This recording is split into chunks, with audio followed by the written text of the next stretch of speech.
না আওয়ামী লীগ বিএনপি হলে সব বাদ দিছি, অনেক আগে ভোট দিছি। ভোট আমরা জামাতে দেবো। ইউনূস সরকারক বসাইলাম, দেশের কিছু করছে, কোনো আইন আনছে, কোনো ব্যবস্থা নিয়েছে, স্বার্থ নিয়ে করে খালি খালি সফরে ঘুরতেছে।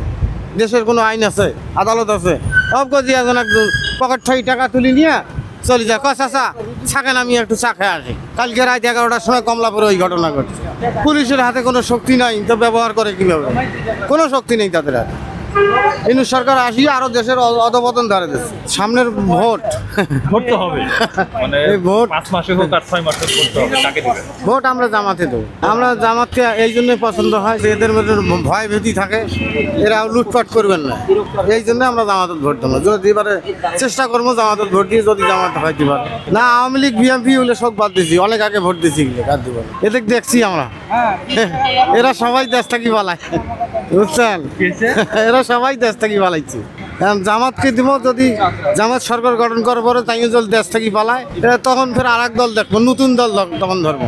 বুঝছেন? এইভাবে চেঞ্জ করতেই থাকবে। আমাদের এলাকায় যদি মুরব্বী মানুষ সেই সময় না থাকতো, তাহলে ওই পাকিস্তানি বাহিনী আরো লোক মারি ফেলাইতো।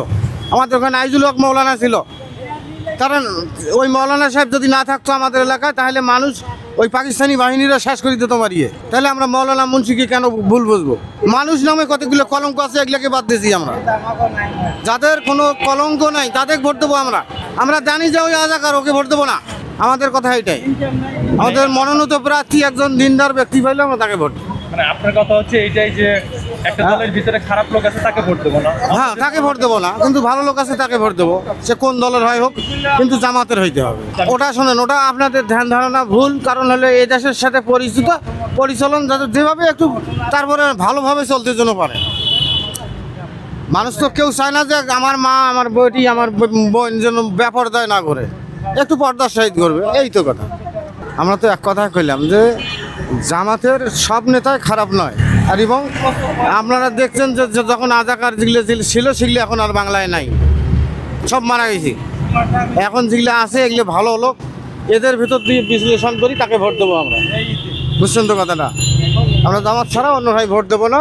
কারণ ইউনূস সরকারক বসাইলাম, ছাত্র থেকে ধরি সাধারণ জনগণ, রিক্সা চালক, ভ্যান চালক, এই বসিয়ে দেশের কিছু করছে, কোনো আইন আনছে, কোনো ব্যবস্থা নিয়েছে, স্বার্থ নিয়ে করে খালি সফরে ঘুরতেছে।